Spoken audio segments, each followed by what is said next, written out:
I'm Dog Breath, and today I'm going to do a little bit of a longer ramble about death.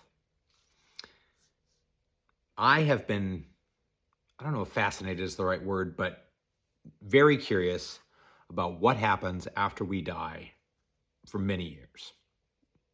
And I'm pretty sure that this is all kind of come about because I've lost a lot of people along the way.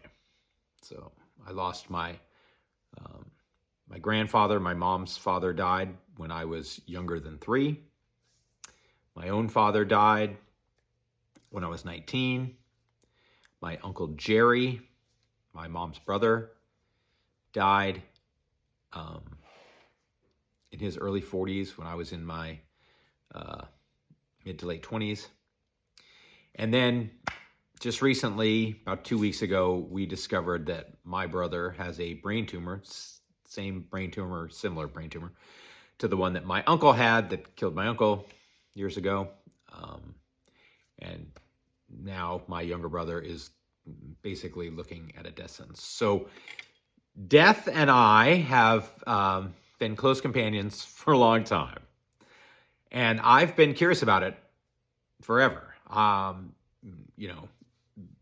Because I want to know what are we in for on the other side, right? Seeing it up close and personal so often. My stepfather's daughter died in a car accident when she was 20. And seeing how death destroys people on this side because people are so attached to things that they can't let go, especially when things happen tragically. But also long-term deaths. You've had somebody in your life, say, an older parent that you've had in your life forever, or a grandparent, and then all of a sudden they're gone. All of these things cause life changes here on Earth. But what happens to that energy after it goes? And so, I'm in a weird situation right here because this is the kind of stuff that I've been studying for years.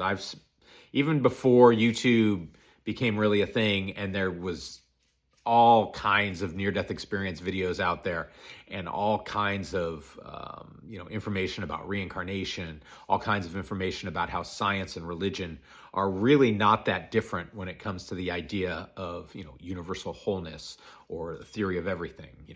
That if you get down to a small enough level, we are all God, for lack of a better term. And that's the thing. You can't understand God with your mind. God is universe, spirit, source, whatever you want to call it, is bigger, is more intense than we have the capability of explaining, I think is what I'm trying to say. But I find myself in this really weird conundrum because my brother knows he's got a brain tumor. It's a brain tumor we can't operate on. And there's part of me that wants to ask him, how you feeling about, getting to punch a ticket here soon and see what's going on the other side, right? I mean, there's a part of me that's literally curious about that. But on the other hand, right, you have to be positive and upbeat and, we're going to beat this.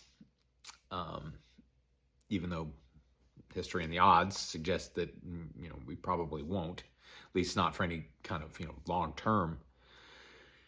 And so I find myself, I'm not doing it yet because we just found out, but I know there's going to come a point when I'm going to start, when we become more accepting of the fact that this is the way this is going, that I'm going to want to ask questions about, when you get to the other side, give me a poke or something, let's have some stuff.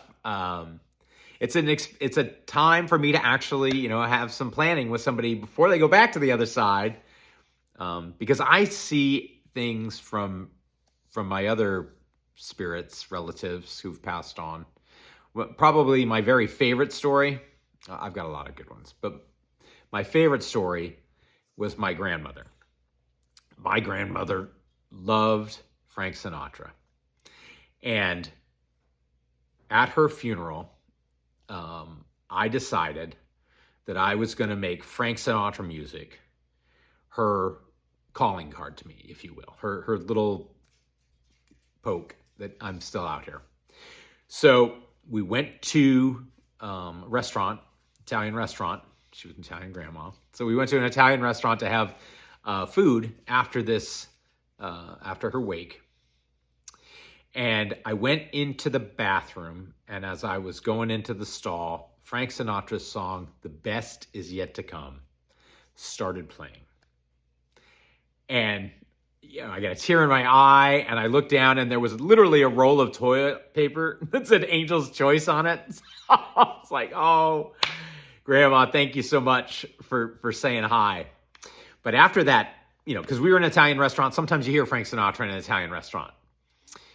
But after that, I did find myself wondering, when am I going to hear, random Frank Sinatra music? It's just not, it happens sometimes in movies and stuff, but it's not, well, actually, as I've come to find out over the years, it's actually more present than you could ever even imagine, really. But in that moment, I was like, how often am I going to hear this? So I had taken a few days off for her death and, memorial and stuff. And then was going back to work. Now you have to understand, this was in 2001, before September. It's early 2001. And I was working at Starbucks at the time. And this was before digital music. So we had like 4 cassette tapes in the whole store that played music. None of those tapes had Frank Sinatra on them. So I took a few days off, and I'm going back to work, and I walk into the building, and the first thing I notice is they're playing Frank Sinatra music.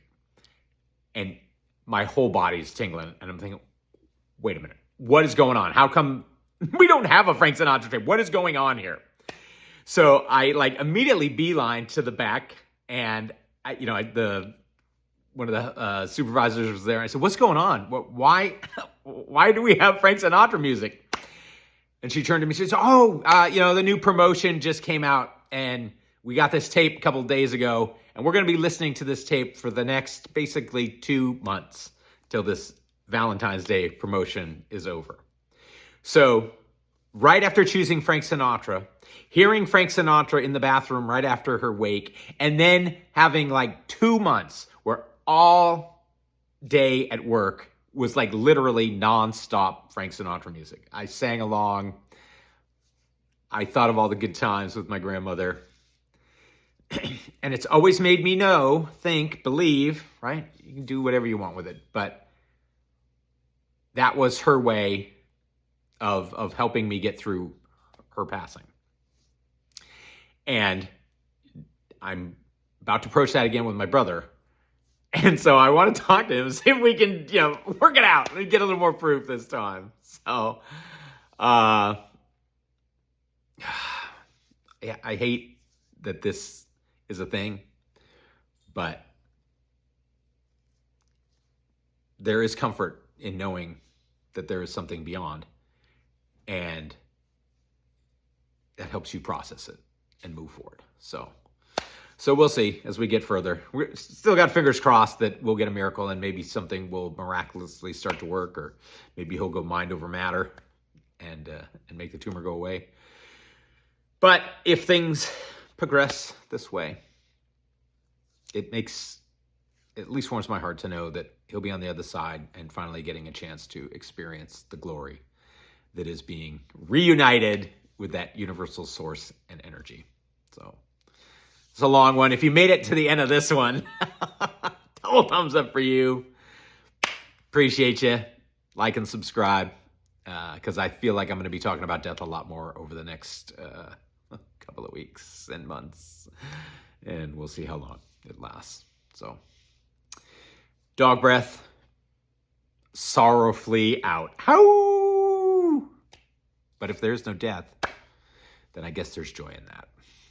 Peace.